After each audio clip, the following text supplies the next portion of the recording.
this is Brennan Davis from Bedrock Games and the Bedrock blog, and tonight I'm going to be doing another plug of the Sons of Lady 87 campaign book.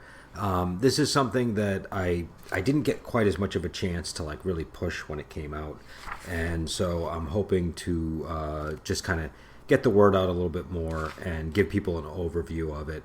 I may periodically come back and do this. By the way, the music that was at the start, that's something that I put together on my old classical guitar a couple of years ago, and I thought it might make a nice introduction to some of these, just some of these podcasts where I'm just trying to promote something that I'm working on or talk about design. And so here I'm going to be talking about the Sandbox Adventure book, Sons of Lady 87. You've probably seen a lot of mention of it. I've talked about it quite a bit.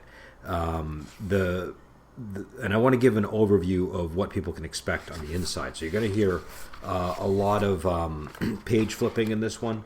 For those who don't know, the Sons of Lady 87 book, it's a sandbox campaign for Wandering Heroes of Ogregate, and it's got sort of a gangster or sect war vibe. It was something that I ran for, I started it in 2017, and I think we released it in 2023. So it had 5 years of development, and I've still been running it. So this is something that's got probably the most mileage in terms of setting material for Wandering Heroes of Ogregate. It opens up with a chapter that's sort of like a way to get the ball started. So the idea is the players are prospective members of the Sons of Lady 87 organization, which is a sort of a shadow empire. Lady 87 is a Livia-like figure. She's somebody from real history who I incorporated into the setting, and she, knows how to corrupt the local officials. She has her own salt mining operation.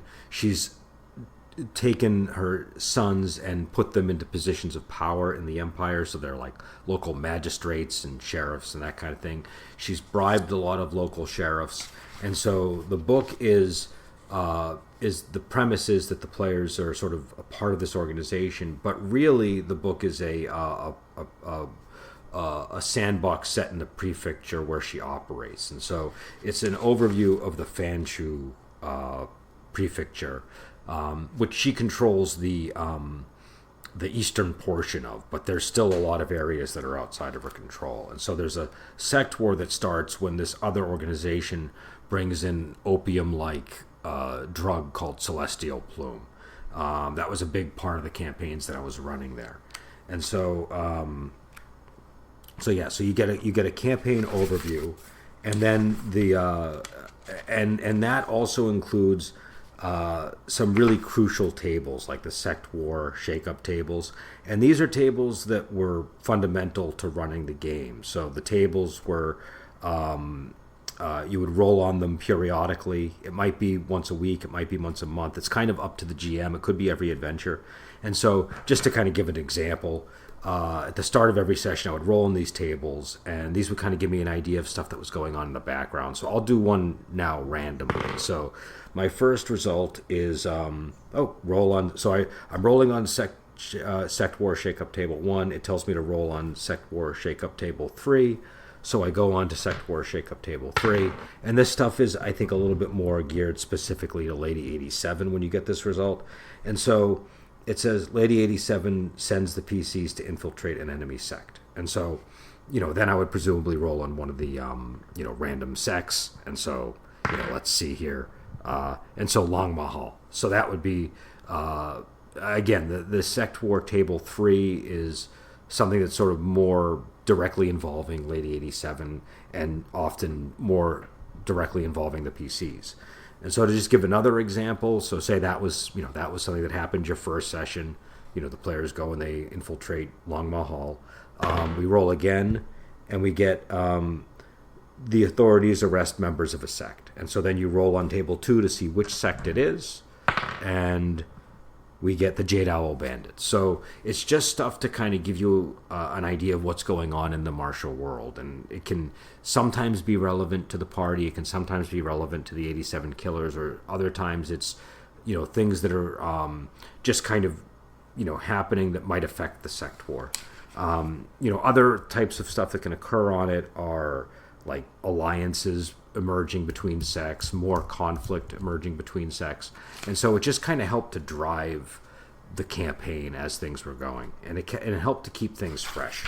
And so then you get an overview of the criminal groups and the sects. You get this concept that I often talk about called the 20-year backstory, which I think is really crucial. I had a whole podcast on it, but there's a section here that gives the 20-year backstory of the campaign. And there's also a couple of other interesting things in this chapter. There's a going into seclusion note, which is basically it is a method for having NPCs, though sometimes PCs can do this too. But the character, like when a master goes into seclusion and tries to break through, their plateau that they've reached in martial arts, and so they want to reach like the next big level. And so it's just a simple method for adjudicating that, which I've used a number of times. I recently used it in my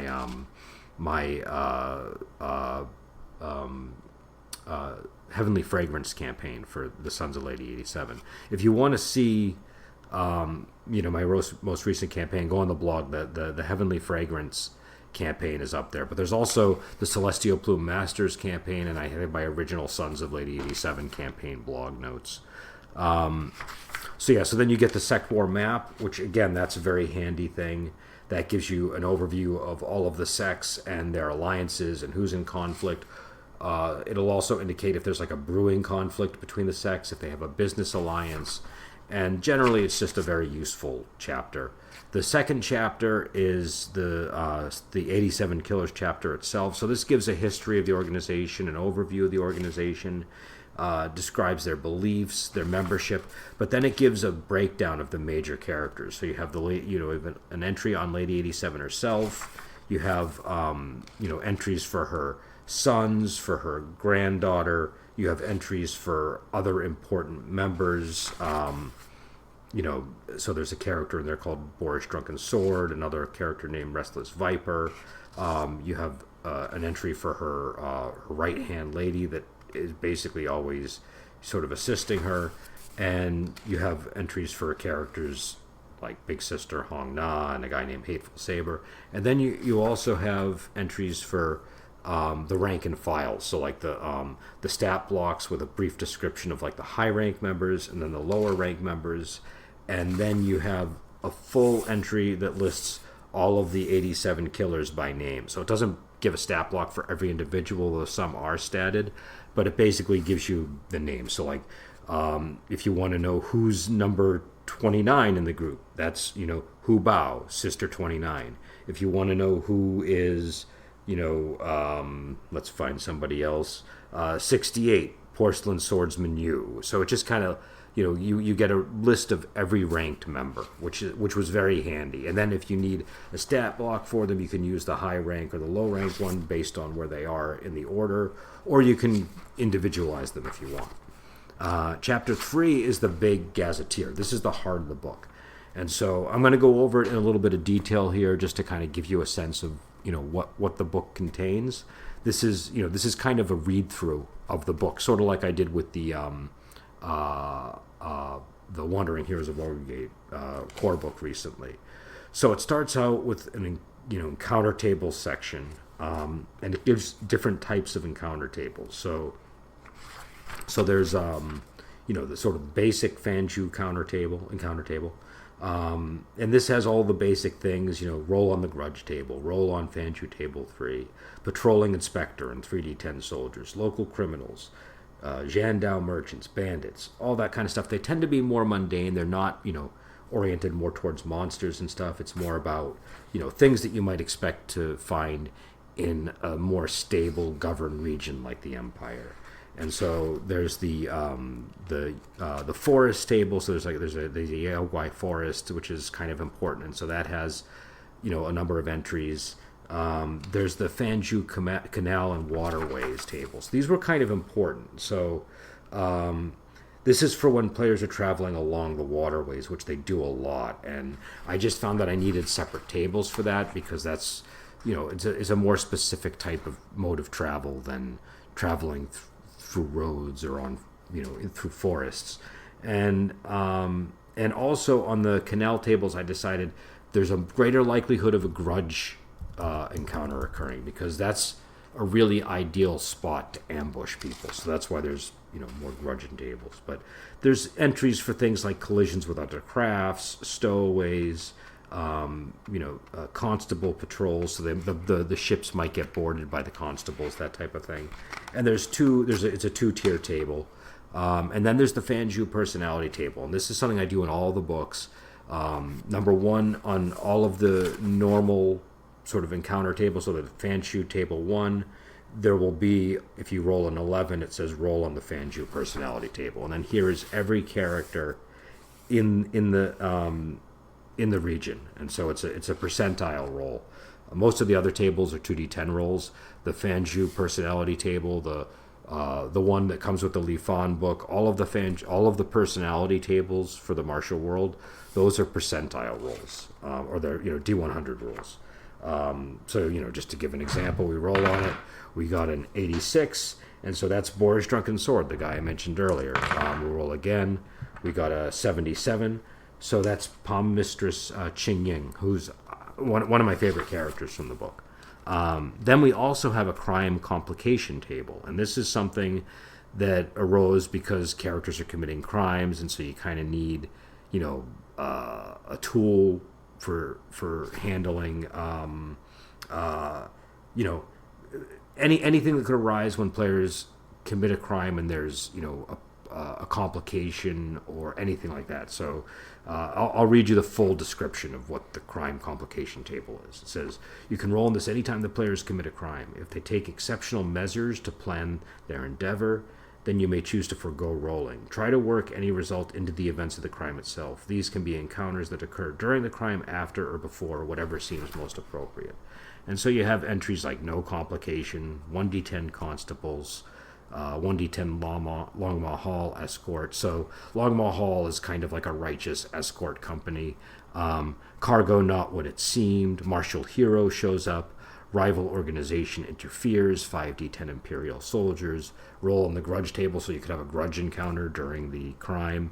Rival bandits. 2d10 constables. Heroic escort protector. And 20 is a setup. So if they roll a 20, that means that they were set up by somebody. So it's an interesting sort of tool to use when you have criminal characters committing crimes. Then there's the rumor table. And the rumor table basically helps players to find out things that are kind of important in the Gazetteer section. Then there's also a section on sort of how to manage encounters. It's called Why Is This Encounter Happening? And that's something that it just basically explains how I think about encounters and shaping them when they occur. I've elaborated on the blog. I have a recent entry actually that talks about what I call oblique encounters, and it's a similar type of topic. But then there's like a handy little description of sort of how you might manage encounters with constables, for example. And so then we get into the meat of the chapter, which is the overview of Fanju Prefecture. So this gives sort of cultural information, and then descriptions of local beliefs and customs, how to handle inspection points, checkpoints, wanted posters. Those are actually really important to both to the genre, but to this this setting book in particular. Managing tribute to Lady 87, she expects tribute. There's a wanted poster table, so if you if the players commit a crime, you roll on the table, and let's roll, we get an 8. So the wanted posters are, the likeness is good, but the names are wrong. There's just different variations of how accurate the posters can get. We get post offices and couriers. This is kind of important for if the players want to send messages. Carrier pigeons. We get the a section on martial heroes in the Empire, because this is the first prefecture within the Empire itself, and the Empire roots out martial heroes. So this tries to explain what types of heroes can be found here, how they generally survive, why the Empire doesn't always hunt them down and turn them into Yao. You get a section on poets, which is actually pretty important. Then a section on laws of the empire. So there's a laws section in the rule book, but this gets into more specifics dealing with stuff that's likely to come up in this adventure. So things like gambling, counterfeiting, murder, theft, salt smuggling, prostitution, celestial plume laws, which are, very, very strict. And so this kind of gives you an idea if the players are criminals, the types of crimes that they're likely to commit and the penalties for them. And then there's also a sidebar that's important called settlements not on the map. And so this is a very detailed map, but I always tend to look at RPG maps as rough sketches of what to expect. You should have things like settlements that are not actually listed on the map. If you ever look at a map of ancient Rome, for example, or a map even of just like the Italian peninsula, they don't list off all of the towns usually. They usually list off major or significant or notable towns in some way. But then if you see a map of all the towns that actually existed, it's the whole map. It's like there's just too many to list and describe. That's and again, the same thing for China. I have a book. Let's see if I can find the name of the book, called "Dividing the Realm in Order to Govern," and that gives all of the cities in it's sort of like a. It doesn't always name them, but they're marked, and it would be typically too many for a campaign book to describe. So that's what that sidebar is about. And again, it is still a very detailed setting map. So then we have all of the stats for different law enforcement groups. So sheriffs and inspectors, stalwart men, soldiers, patrolling inspectors with soldiers, cavalry, that kind of stuff. And then we get the overview of geography, some key places like the Yaogwai Forest, Mount Dao. And then we get into the districts and the magistrates. And this is where you get all of the individual districts described. There's an overview of all the sheriffs, magistrates, inspectors on a table. But then as you go over each district, I won't go through each one, you get a description of the magistrate in charge, the nature-loving monk chief that's sort of in the area. They're a very important organization. And then you start getting individual entries. So you'll get like Celestial Peak. You'll get, where are we? We get, still in Celestial Peak actually. You get Henshi Temple. You get Sao Outpost. You get all these like location and people entries. And so that's chapter 3, which is, again, the Gazetteer chapter. It's quite long. It goes from, it goes from page, oh man, the pages aren't numbered here. It goes from, page, so I have so many tables that the pages just aren't really listed there. Okay, so, it goes from like page 30 or so to page, you can see it's quite long. It's a very long chapter. So roughly from page 30 to page 206. So that's how long the Gazetteer section is. It's very lengthy. And then after that, you have the chapter on new techniques and new rituals. And also there's a new flaw in this chapter, but basically the Kung Fu techniques are the heart of it. So every book I put out all of the new techniques. You can find them on the Bedrock app on our website. So from page 209 to page, page 242, basically. So, a good solid 30 pages of techniques. And these are all techniques that are, found with characters in the setting. So you get bone cracking palm, for example, where you strike a foe with both palms, causing the bones to crack. You get clarifying breath, where you inhale deeply and regulate the flow of chi to help restore your mind and resolve. You have something like Crescent Claws of the Phoenix, and this is specific to a particular sect and character, but you throw your Rainbow Phoenix blade, causing the individual blades to separate and fly out like spinning claws at hordes of opponents. The Rainbow Phoenix blades are unique weapons to a particular sect. You get Dissolving Song. This is one of my favorite. I like musical abilities. This one, you play a melody so profound and beautiful that it unravels the bodies of your enemies, causing some to dissolve into thin air. Now, each technique will then be described. So that's the flavor text. There's usually like a stat block that says what discipline, what skill. So this is talent flute. The type, this is a normal technique. And then the chi rank, that's a chi rank 6 technique. And so then you'll get like the description of how to do the technique and then the cathartic effect.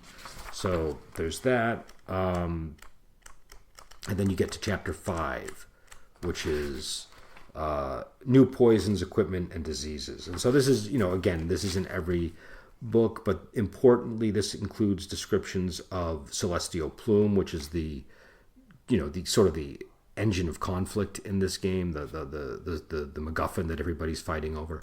And you also get stuff like Cinnabar powder, Crystal Phoenix pills, Doom spider venom, all these various things. Nakani plume nectar, silk thread venom, a lot of poisons, Yao venom. You get a new disease called Sword Plague that I really like. It's there's one character that has this disease called Sword Plague, and if basically her blood can infect people with a disease, and if the players happen to come across this character, there's a problem. There's also a chance that there's a Sword Plague outbreak. You get special items like the Brazier of the Ruby Heart, the Crescent Moon Blades. One of my favorites, the Dawn Saber of the Yao Yun Si. This is a weapon that belongs to a guy in Oriole Village, who I won't go into, but he's a very interesting character, and I really like the weapon. There's the Rainbow Phoenix Blades, as I described. They belong to the Phoenix Moon Gang. The Yao Rattling Saber, that's a really interesting technique. So then you get a list of wines. Then you get the manuals, which are also important. My favorite is the 5 Ghost Hand Manual.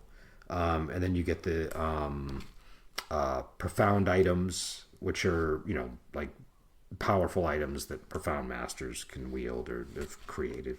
And then you get the chapter on new monsters. And so here it's not that lengthy. Usually the new monsters only have a handful of things. There's like 3 new monsters and a couple of animals described.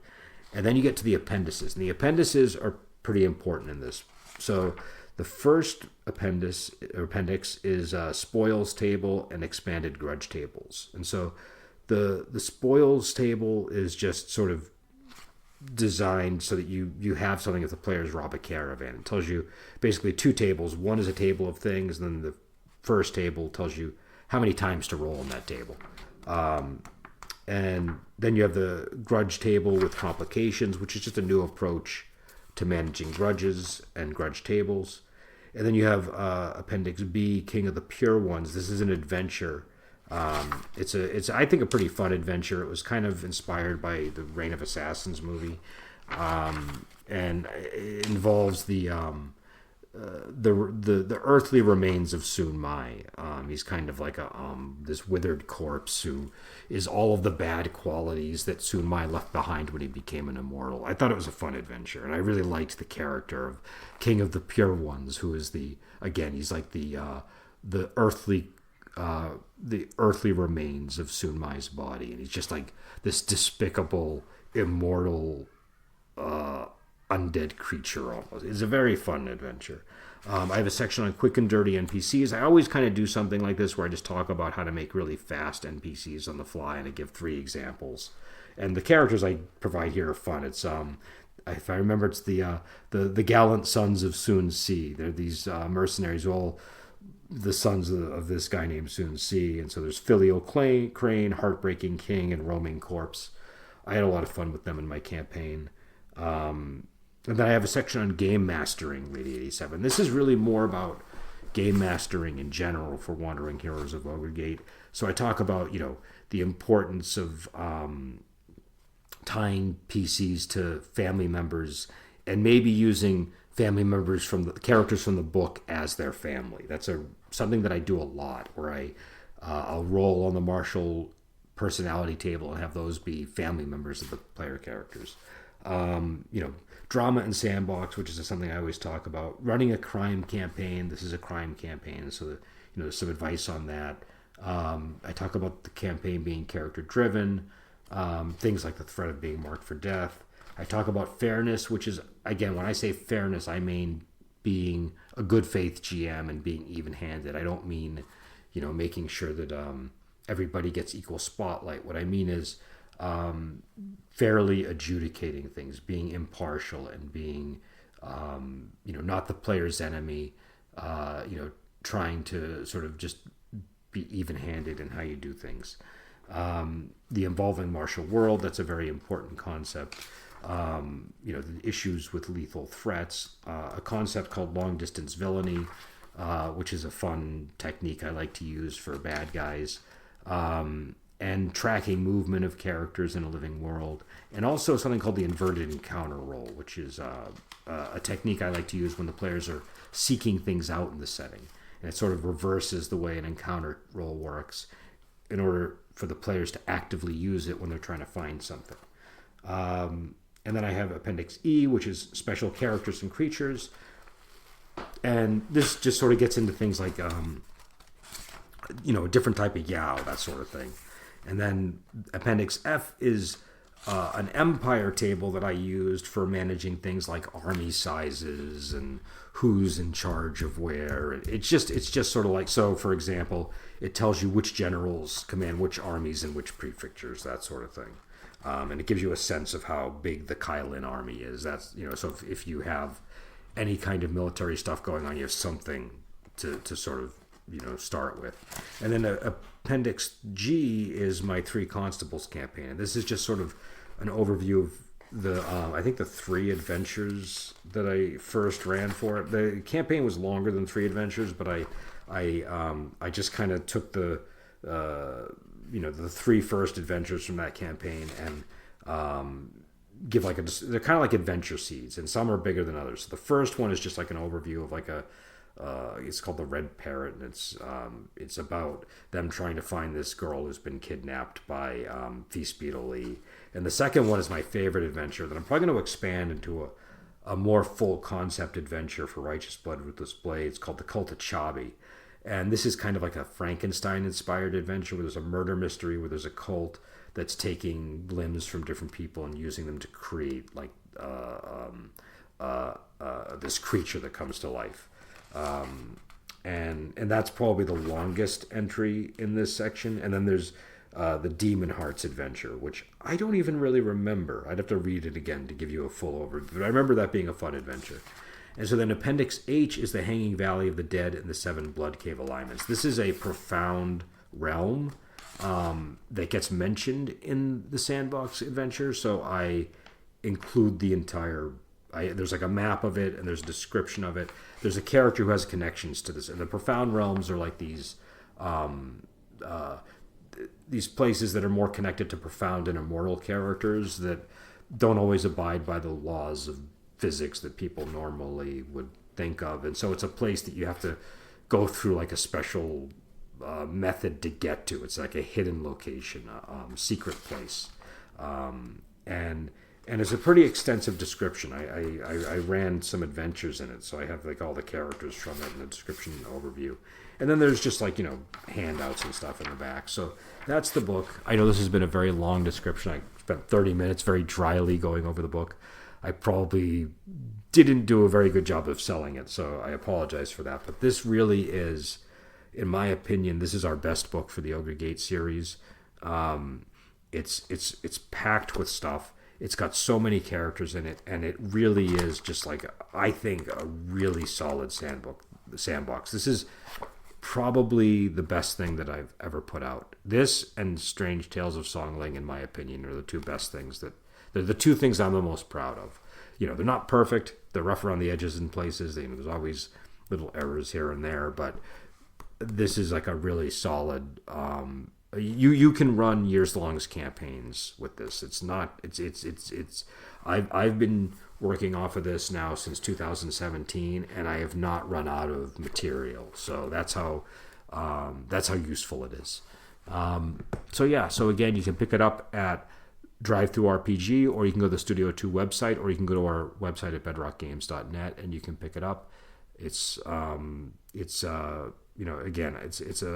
I call a living adventure, which is basically a sandbox, but it's a character-driven sandbox where the NPCs, you pay very special attention to the motives and goals of the NPCs, and you treat them more like PCs. They're not GM PCs in the sense that that people use, but they are characters where you are having them move around the way PCs might. They're active.